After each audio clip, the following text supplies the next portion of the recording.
네, 반갑습니다. 오늘부터 우리 교리 공부를 시작하게 되었습니다.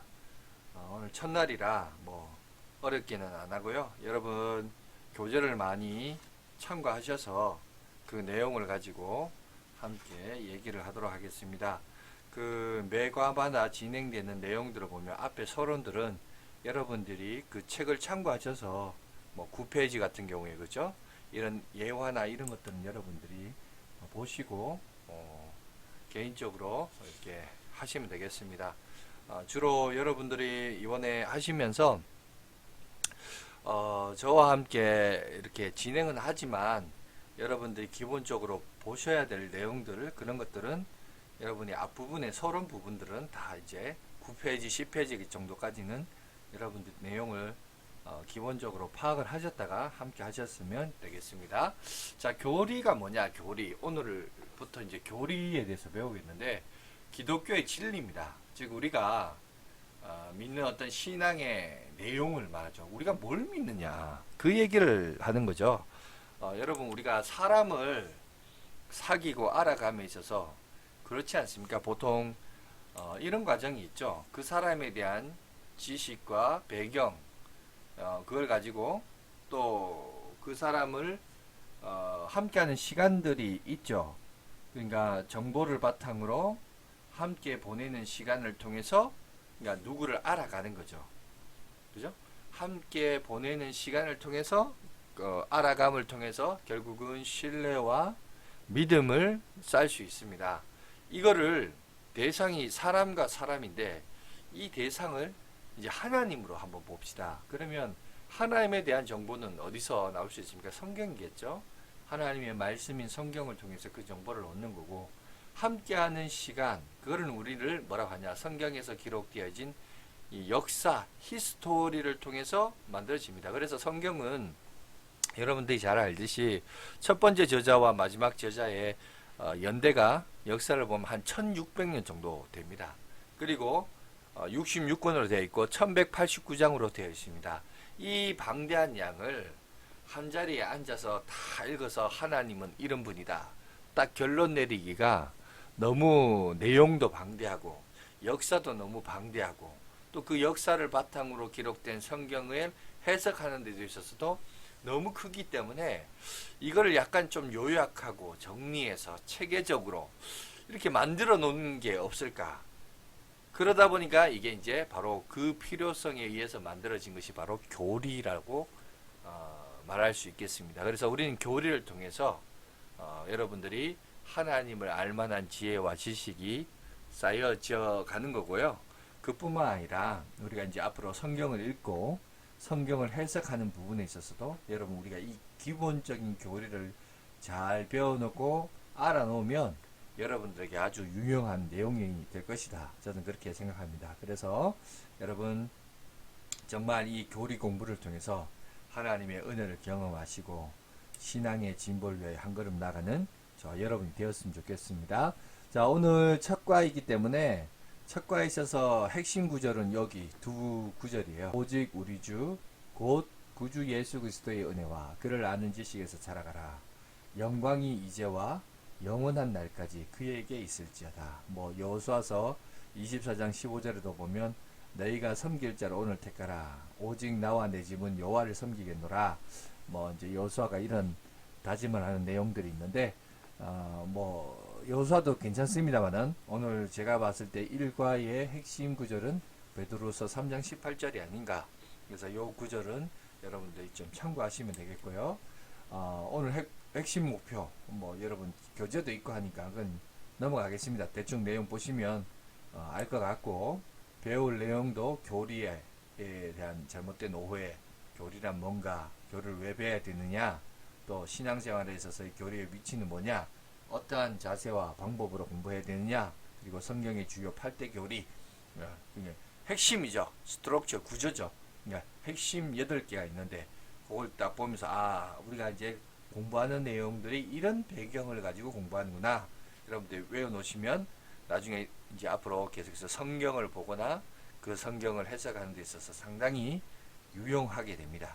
그러니까 너무 방대한 내용에 하나님에 관한 영적인 질서와 교훈에 대해서 어느 정도 체계적으로 정리해서 요약한 것이 교리다.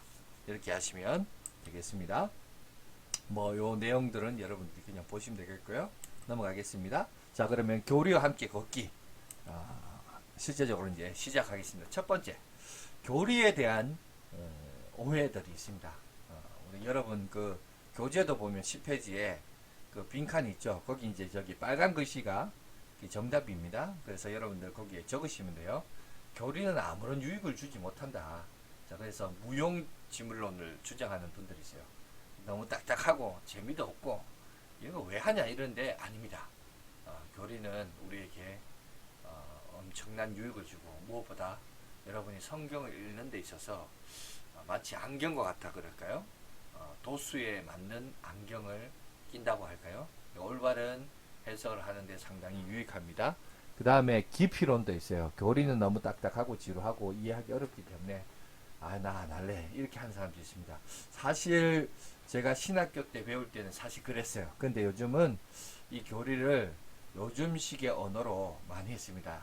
옛날에 제가 배울 때는 한자어가 많았어요. 한자가 많다 보니까 이게 정말 어떨 때는 영어가 더 쉬울 정도로 너무 그 한자어 우리가 평소에 쓰지 않는 용어 단어들이 너무 많아서 뭐 그리스도의 승기, 그리스도의 비하 이런 말 여러분 승기, 비화 이런 거 우리가 평소에 쓰는 말 아니잖아요. 그러니까 이런 것들이 너무 딱딱하고 지루하고 이해도 안 되면서 어려웠습니다. 하나님의 현현 뭐 하나님의 임재 이러면 되는데 현현 이러니까 이게 뭔 말이야 이러면서 이제 한자어를 좀 많이 알아야 되는 이런 것들이 있었는데 오히려 영어가 더 쉬웠다 할 정도로 그런 것들이 있었습니다. 근데 요즘은 많이 교리가 성도들이나 신학자들로부터 멀리 떨어진 것이 아니라 이제 많이 가까워졌습니다. 잘 해석을 하고 시대의 용어로서 많이 바꿔졌기 때문에 여러분 얼마든지 배울 수 있습니다. 세 번째 이제 실종론이 있습니다. 교리를 잘 알지만 삶은 엉망이다. 뭐 맞습니다. 뭐 부정할 수는 없죠. 그런데 이게 어떻게 보면 오늘날 21세기의 교회의 위기입니다. 그러나 그럼에도 불구하고 동의할 수 없는 것은 우리가 하나님을 알만한 지혜와 지식이 없이 어떻게 뭐 하나님을 알겠어요. 그러니까 먼저 지식적인 지혜적인 부분은 알아야 되고 삶의 부분에 있어서는 우리가 또 회개해야 돼요. 회개하고 돌이키고 하나님은 어떤 분이신가. 하나님은 자기를 보여주시길 원하시고 자기를 나타내시길 원하시고 자기를 소개하기를 원하십니다. 여러분 죄의 본성은 뭐죠? 죄인은 자꾸 자기를 가려요. 그죠? 아담과 하와에게 다가왔던 사단도 자기의 본 모습이 아닌 뱀의 형상으로 자기를 자꾸 죄를 짓는 사람의 특징, 죄인들의 특징, 또 여러분 사단의 특징은 자꾸 자기를 가려요. 반면에 하나님은 자기를 자꾸 계시 보여주기를 원해. 열어서 보여주고. 여러분 사람이 어떤 사람과의 교제와 관계를 형성하는 데 있어서 제일 중요한 게 뭐예요? 자기를 오픈하는 거예요. 자기를 자꾸 오픈해서 내가 이런 사람입니다. 자꾸 보여줘야 상대방이 나를 아는 거죠. 알아주기를 바라고 교제하기 원하는 것이 우리 마음속에 사실 있잖아요. 그래서 여러분 우리는 지식적으로만 하나님을 아는 것으로 끝나지 않고 삶으로 나가야 됩니다. 그거는 이제 우리가 앞으로 해야 될 일이지만 그렇다고 아는 건 아는데 행동이 안 따라온다. 그래서 이거 필요 없다. 이런 논리는 그 사단이 말하는 논리고 아닙니다. 우리는 하나님을 알면 알수록 그분께 더 가까이 가면 갈수록 우리가 변화될 줄 믿습니다. 우리가 바뀌어야 될 부분입니다. 그 다음에 불균형론도 있습니다. 교리를 통해 지적인 면만 강조한다. 무슨 말이냐? 3번 다하고 실종론하고 연결되어 있습니다. 그러니까 이런 이론이 나올 수 있죠. 삶이 엉망이니까 결국 뭐냐? 지식만 알면 되는 거 아니냐? 이렇게 얘기하는데 아니에요. 여러분 어떻게 보면 3번과 4번은 우리 21세기를 살아가는 교회의 위기이자 도전입니다. 우리가 하나님에 대해서도 알아야 되고 삶도 같이 가야 되고 우리가 하나님을 알만한 지혜와 지식도 알아야 되지만 여러분 우리가 또 인격적으로 그리스도를 닮아가고 주님을 닮아가는 제자로서의 삶을 살아야 된다. 이건 여러분들이 우리가 경험하고 겪어야 될 일이지 이걸 그냥 가만히 책을 덮어버려야 된다. 이 논리는 오히려 사단의 게임에 빠진 논리입니다. 오히려 그럴수록 더욱더 하나님을 알고 열심을 알고 그 하나님을 알물 통해서 생활 속에서 실천하는 우리 양화진 교회 교우들이 되시기를 간절히 바라겠습니다. 자, 그러면 교리는 무엇이냐 정의를 한번 내려봅시다. 교리란 여러분 교재 11페이지에 나와 있죠. 교리란 성경에 나타나 있는 여러 가르침들을 어떤 주제에 따라 요약하고 일목요연하게 체계적으로 정리하여 우리가 무엇을 믿어야 하는지를 분명히 알도록 가르치는 것이다. 그게 바로 여러분 교리라고 말하고 있습니다. 그러니까 쉽게 말해서 66권 1189장이 너무 방대하고 그 역사와 여러분 그 배경 지식까지 알려고 그러면 너무 커요. 그죠? 그 1600년에 그것도 지금 최근에 일어났던 일들도 아니고 이게 수천 년 전, 최소한 여러분 가까운 게 2000년 전 아니에요. 2020년이니까. 그죠? 2000년 전으로 거슬러 올라가서 그리고 또 우리나라 역사도 아닙니다. 그죠? 팔레스타인, 고대 근동아시아 역사를 돌아보면서 이걸 다 해석하고 받아들이고 이게 어렵습니다. 그런데 그 내용을 요약하고 간추리고 정리하고 체계적으로 만들어서 우리가 뭘 믿느냐 요약하는 거. 이런 거는 우리가 신앙생활 하는데 아주 유용한 내용입니다. 그래서 우리가 여러분 교리를 통해서 하나님의 그 크신 은혜와 능력을 경험했으면 좋겠고요. 자, 교리를 왜 배워야 되느냐? 필요성을 봅시다. 첫 번째, 성경적인 증거입니다. 모든 그리스도인들은 하나님을 아는 일에 여러분 우리가 부름을 받았어요. 결국 교리는 왜 배웠느냐? 하나님이 누구신가를 아는 겁니다. 그죠? 그래서 베드로서 아까 3장 18절 중요하다 그랬죠? 아까 읽었기 때문에 바로 넘어가겠습니다. 여러분 개인적으로 읽으시기 바라고. 두 번째, 교리를 통하여서 우리는 성경을 바르게 깨달아 해석하고 볼 수 있는 눈이 열려요. 그러니까 우리는 성경을 그냥 바로 물론 흰 건 종이요 검은 건 글씨니까 읽으면서 정보를 얻을 수 있는데 그것뿐만 아니라 우리가 바르게 해석하는 것이 참 중요하잖아요. 그래서 우리가 교리를 어느 정도 알면 이것을 해석하는 데 상당히 유익합니다. 그래서 요한복음 5장 39절이라고 너희가 성경에서 영생을 얻는 줄 생각하고 성경을 연구하거니와 성경이 곧 내게 대하여 증언하는 것이니라. 바로 모든 성경은 바로 그리스도를 위하여. 그래서 우리가 전에 아마 여러분들 저와 교육을 할 때 성경에 대해서 얘기할 때 뭐라 그랬죠? 구약은 오실 메시아, 오실 메시아를 말하고 그리고 신약은 오신 메시아. 그죠? 2000년 전에 오셨잖아요. 오신 메시아. 근데 요한계시록은 뭐라고요? 다시 오실 메시아. 여러분 그런 관점으로 성경을 요걸로 보는 것을 뭐라 하냐? 구속사적인 관점. 요게 교리예요. 그러니까 우리가 성경을 하나를 보더라도 창세기 어떤 한 부분을 보더라도 이걸 그리스도와 연결시켜서 관점에서 보고 구속사적인 안경을 끼고 보면 해석하는데 유용하다는 겁니다. 존 칼빈이 장 깔뱅이 맞습니다. 영어식 이름이 존 칼빈이고 프랑스 사람이니까 장 깔뱅이 맞죠? 장 깔뱅이 이런 얘기했습니다. 교리란 성경을 올바르게 읽을 수 있는 안경과 같으며 성경이 서로 아무 연관성이 없는 이야기 같아 보인다 하더라도 성경의 통일된 가치관을 제공한다. 성경을 읽음에 있어서도 여러분 교리를 어느 정도 알고 교리의 어떤 지식을 가지고 성경을 읽으면 여러분 바른 해석과 하나님을 알만한 지혜와 지식이 더 많이 쌓여간다는 사실을 여러분 잊지 마시고 반드시 교리 공부는 여러분들이 배우는데 엄청난 유익이 있다는 사실을 잊지 마시기 바랍니다. 우리 그러면 세 번째 올바른 태도를 가지고 교리를 배우는 것은 신앙생활을 효율적이고 풍요롭게 할 수 있도록 해줍니다. 자, 뭐 설명이 필요 없겠죠? 네 번째 넘어갑니다. 교리는 오류에 빠지지 않도록 우리에게 길잡이가 되어줍니다. 5번 교리는 기독교 신앙을 교육하고 전수하는 데 필수적입니다.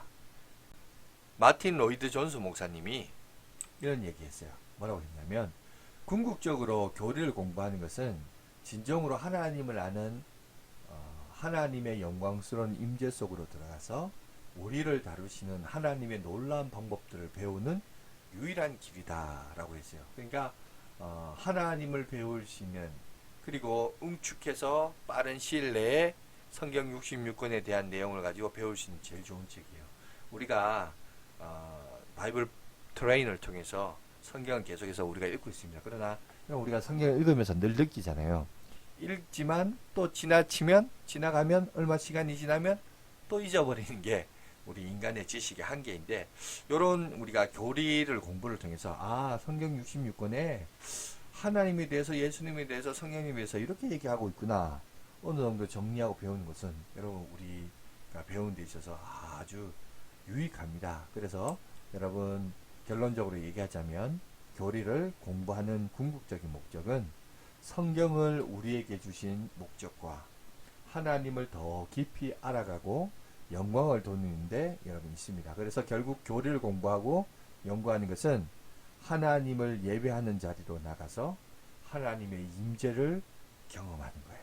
그래서 오히려 여러분 교리는 딱딱하고 지루한 게 아니라 하나님을 알만한 지혜와 지식을 더 쌓아가는 데 있어 유용하다라는 사실을 잊지 마시고 열심히 이제 적극적으로 여러분 참여해 주시고 신경 써 주시면 감사하겠습니다. 그리고 교회 역사의 증거, 2000년의 교회 역사가 있잖아요. 그래서 그 역사적인 증거를 통해서 우리가 한번 살펴보자면, 특별히 기독교의 3대 여러분 신경이 있습니다. 믿음의 고백들이 있는데, 첫 번째가 사도신경이죠. 사도신경인데 이 사도신경은 여러분 우리 교회 유튜브에 들어가시면 교회 유튜브 안에 그 주일학교 예배를 제가 영상으로 만든 거 있습니다. 9월 달에 4개로 나누어서 사도신경을 이렇게 설교한 게 있어요. 혹시 사도신경에 대해서 여러분 배우고 싶은 분들은 거기 내용을 들어가시면 9월 달 자료입니다. 9월 달 자료 4주에 걸쳐서 그거를 4조각을 내서 설명한 것이 있습니다. 혹시 원하시면 거기서 잠깐 자료를 참고하시면 사도신경에 대한 교육들이 있으니까 참고하시기 바라고요. 그 다음에 니케아 신경이 있습니다. 이거는 아리우스파라는 이단들 때문에 이 이단들을 정지하고 바른 해석을 위해서 여러분 니케아 신경이 나왔는데, 이 아리우스파가 뭐라고 얘기했냐면 그리스도의 신성을 부정을 했어요. 그리스도의 인간으로 오신 것만 얘기하고 그리스도도 피조물이고 사람이다, 이것만 얘기해요.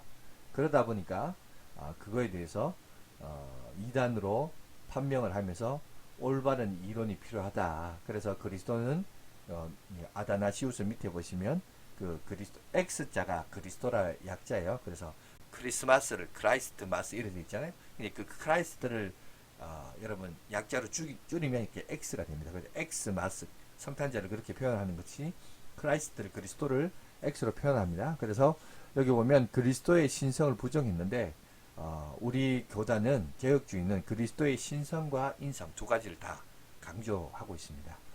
그래서 니케아 신경에서 아리우스파가 이제 그리스도의 신성을 부정하면서 그리스도의 인성만 주장하는데, 현대는 그게 가장 가까운 해석이 바로 여호와의 증인이 여기에 조금 많이 가깝다라고 얘기해요.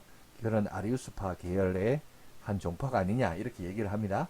자, 그런데 니케아 신조에서 아리우스파는 이단으로 정제되었고, 그리고 아다나시우스는 이렇게 얘기합니다.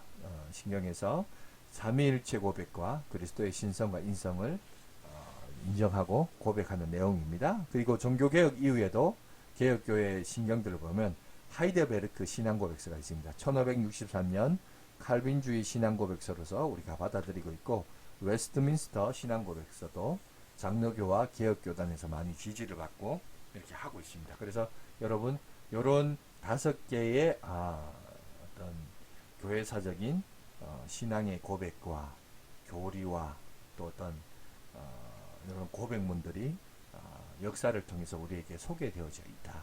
결론으로 우리 모든 성도들은 교리의 내용과 진리를 귀한 보물과 같이, 정말 우리가 보물과 같이 여겨야 돼요.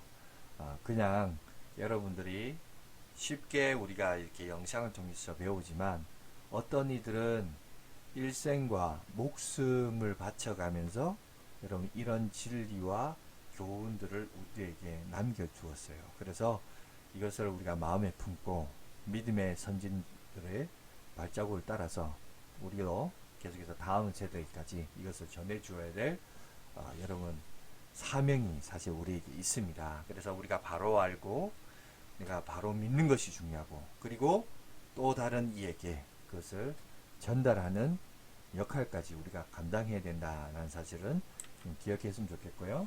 자, 우리 네 번째, 신앙생활에 있어서의 교리의 위치에 대해서 한번 생각해 보겠습니다. 여러분, 신앙생활에 있어서 이제 정말 중요한 세 가지죠. 성경과 삶과 교리입니다. 그렇다면 성경은 뭐죠? 신앙과 행동을 알려주는 우리에게 유일한 법칙이고 최종적인 권위죠. 우리가 무엇을 믿는지, 어떻게 행동을 해야 되는지, 이것을 알려주는 것이 성경에서 우리에게 보여주고 있고, 그리고 우리의 삶도 교리적인 문제의 바른 해석과 태도를 가지고 사실 우리가 하는 모든 신앙적인 행동들은 다 교리와 관련되어 있어요. 그래서 교리도 보면 성경 해석을 할 때 중요한 열쇠가 되고, 그리고 우리의 삶의 체험 같은 것들을 검증하고 해석하는데 중요한 역할을 합니다. 그래서 여러분 저희 교단은 사실 이 체험 신앙에 대해서 약간 좀 회의적인 반응들이 좀 있죠. 완전 부정하지는 않지만 그거에 대해서 좀 어느 정도 검증이 필요하다 이런 얘기를 하거든요. 그런데 그 검증의 중요한 열쇠가 뭐냐? 그게 바로 교리예요. 교리고 좀 더 들어가면 근본으로 들어가면 그건 성경이에요. 그런데 무조건 성경에 있다고 그럼 우리도 그래야 되느냐? 여러분, 성경에 많은 믿음의 선조들이 환상을 보고 꿈 꿨다고 그럼 우리도 꿈꾼 거에 그 동일하게 그럼 모든 꿈이 다 해석되냐? 이건 아니란 거죠. 그러니까 이거를 전체적으로 교리적인 관점에서 올바른 건강한 교리적인 관점에서 해석을 해야 바른 해석을 할 수 있고, 또 이것이 우리의 삶에 그죠? 녹아내려서 제대로 할 수 있습니다. 그래서 자, 그림 여름 교재에도 있지만 마치 이건 수레바퀴와 같아요. 수레바퀴와 같아서 이 수레바퀴의 축이 있죠. 그 축은 바로 성경입니다. 하나님의 말씀이 우리의 삶의 축이 되고, 그리고 그 바퀴 둘레가 바로 여러분 그게 바로 교리죠. 우리의 교리가 되고, 그리고 그 사이에 들어가 있는 살이 바로 우리의 삶이죠. 그래서 그 삶을 통해서 우리가 이제 살아가면서 이것들이 돌아가면서 이게 완성되는, 어떻게 보면 우리 인생의 핵심 되는 축은 성경이고 말씀이 되고, 살은 마치 우리의 삶이 되고, 그리고 바퀴가 교리입니다. 그래서 이것이 굴러가게 되죠. 믿음의 삶으로 굴러가는 역할들을 우리가 감당하게 됩니다. 자, 그러면 어떠한 자세와 방법으로 공부해야 하는가? 첫 번째, 무엇보다도 목표를 분명히 하라라는 겁니다. 교리를 공부하는 것은 지식을 쌓는다거나 자랑하기 위해서가 아니라 자신의 영적 갈망을 해소하고, 자, 첫 번째 영적 갈망을 해소하고, 교리를 통해 하나님께 더 가까이 가기를 간절히 바라는 열망, 우리가 하나님에 대한 사모함이 있냐는 거죠.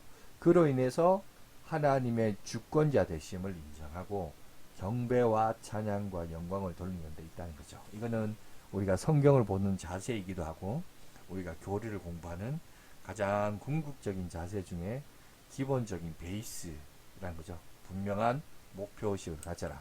두 번째, 성령님께서 눈과 귀와 마음을 열어주시도록 우리는 기도해야 됩니다. 내가 하는 게 아니라 하나님이 내 속에서 역사하시도록. 성령의 감화와 감동으로 기록된 것이 성경이죠.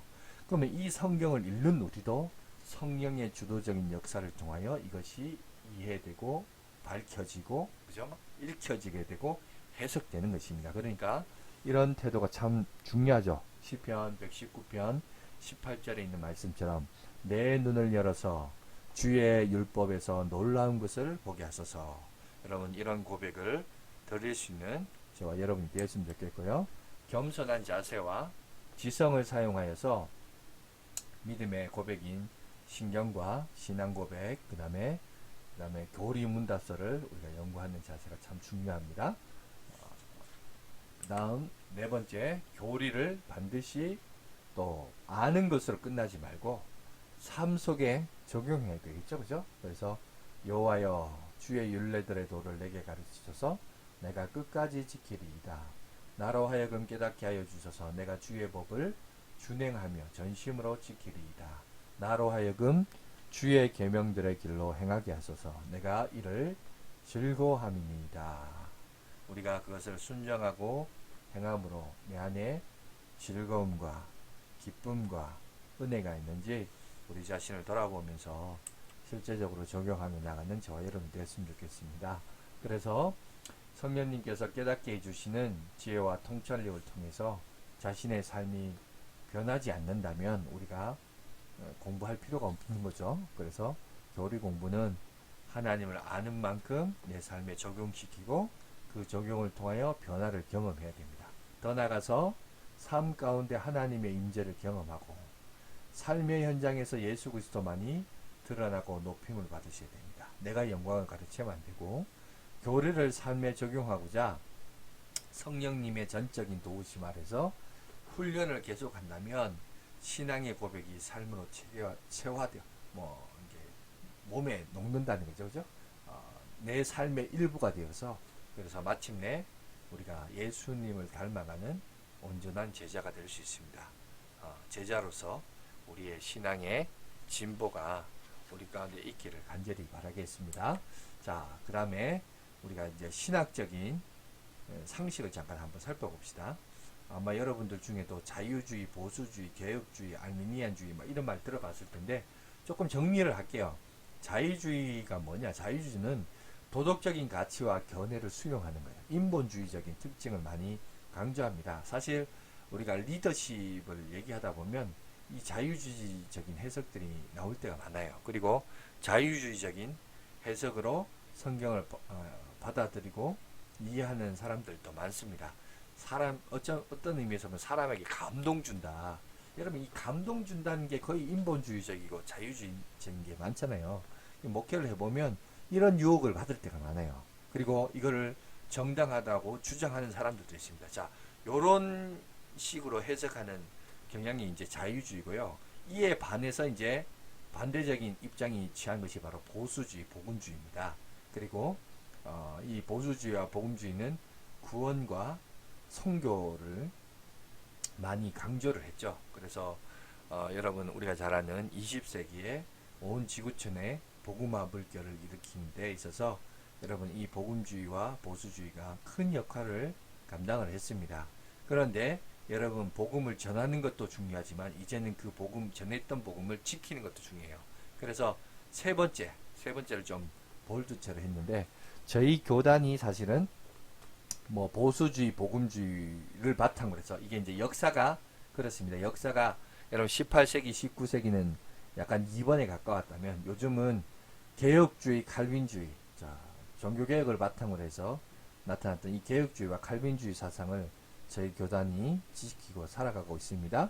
그 다음에 알미니안주의가 있는데 이건 뭐냐? 인간의 공로도 어느 정도 인정해야 된다라는 주의예요. 근데 여러분 우리가 이따가 인간론에 대해서, 인재론에 대해서 우리가 배울 텐데 여러분 인간은 구원을 받는 데 있어서 전혀 공로에 가입하지 못했어요. 여러분 인간의 어떤 공로로 구원을 받는 게 아니에요. 우리가 믿음으로 말미암아 구원을 얻는 건 맞지만 그 믿음으로 말미암아 얻는다는 것이 나도 믿었으니까 나한테도 어느 정도 공로가 있지 않냐 이렇게 했는데 아니에요. 우리가 구원을 얻는 것은 그리스도의 공로로 들어가는 거죠. 근데 그거를 내가 믿는 것도 공로 아니냐 이건데 아니죠. 여러분 우리가 선물을 하나님부터 받는데 그리스도를 통해서 받아요. 여러분 내가 누구로부터 선물을 받아요. 근데 선물을 받는데 내가 받았으니까 나도 공로 있지 않느냐 이렇게 얘기하는 건 좀 뭐가 말이 안 맞는 거죠. 그죠? 주는 사람 입장에서 이거는 여러분 앞뒤가 말이 안 되는 겁니다. 그러니까 구원은 하나님이 우리를 위하여 계획하시고 준비하신 것이고 그리고 예수님은 그것을 실천하셔서 완성하셨고 성령님은 각 사람들에게 한번 과거에 일어났던 일이지만 모든 사람 21세기를 살아가는 우리들에게도 예수 그리스도의 2000년 전의 십자가의 죽음이 효력이 발생되도록 성령께서 우리 가운데 내주하셔서 그것을 적용을 시켜요. 그런데 거기에 인간의 공로가 있느냐? 아니 없어요. 내가 믿었잖아요. 그것도 공로 아니냐? 근데 아니죠. 하나님이 우리에게 주신 선물이요. 그럼 내가 받았지 않느냐? 받는 공로가 있지 않냐 이렇게 얘기하는 건 말이 안 되는 거죠. 그죠? 그러니까 선물이라는 말과 우리가 어떤 거를 받는 것에 있어서 내가 받아들이고 무시하지 않았고 인정했으니까 나도 공로 있지 않냐 이거는 말이 안 되는 겁니다. 그게 이제 알미니안이 주장하는 건데 인간의 공도 어느 정도 있어야 된다. 그래서 약간 인간의 어떤 선한 것 가장 대표적인 게 어딘가 천주교가 그런 얘기를 많이 하잖아요. 근데 저희들은 그것으로 구원을 얻는 거 아닙니다. 심지어 그러면 교회에서 선을 행하라. 그 하는 이유는 뭡니까? 이제 상급이죠. 구원은 어때? 하나님 나라에 들어갔을 때 얼마만큼 우리가 하나님의 말씀에 순종하고 살아가느냐, 뉘우치느냐, 회개하느냐. 여러분 그 인생이 하나님 나라에서 상급이 있는 인생으로서 그 상급과 이거는 또 다른 부분입니다. 그래서 이 부분에서 구원에 있어서는 우리가 전혀 인간이 어떤 공로도 없다. 자격이 되거나 조건이 되거나 여러분 뭐 어떤 요즘 흔히 말하는 영웅주의 이걸로 구원을 얻는 인생은 아무도 없다. 그 얘기를 하고 있는 것입니다. 자, 그 다음에 우리가 이제 성경에 이제 우리가 배울 내용이에요. 그러면 도대체 교리가 뭐냐? 8가지를 할 겁니다. 성경이 무엇인가? 하나님은 어떤 분이시냐? 이제 인간론이라고 하는데 인간론을 하기도 하고 인재론이라고 하는데 인간과 죄 문제를 언급을 하고 있고요. 기독론은 예수 그리스도를 얘기하고 구원론, 이 믿음과 관련돼서 여러분 우리가 잠깐 얘기할 겁니다. 성경론, 그 다음에 교회론, 그 다음에 종말론 이렇게 해서 총 8가지 저희가 교육을 하면서 여러분 함께 유익한 시간 그런 시간을 갖도록 하겠습니다. 그래서 교리와 함께 살기 여러분 마지막에 보시면 뭐 질문들 있죠. 그 질문들도 있고 거기 이제 16페이지를 보면 또 뭐 이렇게 1번부터 10번까지 여러분 이렇게 체크를 한번 신앙의 영적 수준을 체크해 보라고 했는데 여러분들도 한번 이렇게 체크하셔서 이번 주 숙제가 뭐냐 여러분 16쪽에 있는 그 표 있죠. 그 표를 점수를 하고 그거를 선으로 이렇게 선으로 연결을 한번 해보십시오. 선을 연결시켜서 그거를 사진을 찍어서 저에게로 보내주셔야 됩니다. 그게 오늘 숙제입니다. 그래서 일과 마치신 분들은 반드시 이걸 하셔서 내주시고 나머지 내용들은 여러분 보시면 되겠고 항상 매 과가 끝나면 그 교재도 보세요. 16페이지 구석에 보면 거기 빈칸에 답들 있죠. 제가 오늘 PPT를 통해서도 보여주지만 여러분 혹시 PPT를 놓치신 분들은 개인적으로 예습을 하거나 복습을 할 때 그 내용을 바탕으로 보시면 됩니다. 그래서 충분히 여러분들이 개인적으로도 독학을 할 수 있도록 만들어진 교재예요. 그러니까 여러분 이 교리 공부를 통해서 더욱더 하나님을 알아가시고 하나님을 경험하시고 하나님의 능력을 체험함으로써 하나님과 깊이가 있고 사귐이 있고 변화가 있고 성숙이 있고 인격에 여러분 그리스도를 닮아가는 모습들이 있으셔서 정말 우리 양아진 교회가 더욱더 우리 중직자의 모습과 그 고백을 통해서 작은 예수로서 이 작은 예수가 결국 크리스찬 그리스도인이란 단어가 거기서 나왔잖아요. 우리가 이 21세기 진정한 크리스찬 그리스도인으로서 살아가는 저와 여러분들이 되시길 간절히 바라겠습니다. 오늘은 여기까지 하겠습니다. 수고하셨습니다. 감사합니다.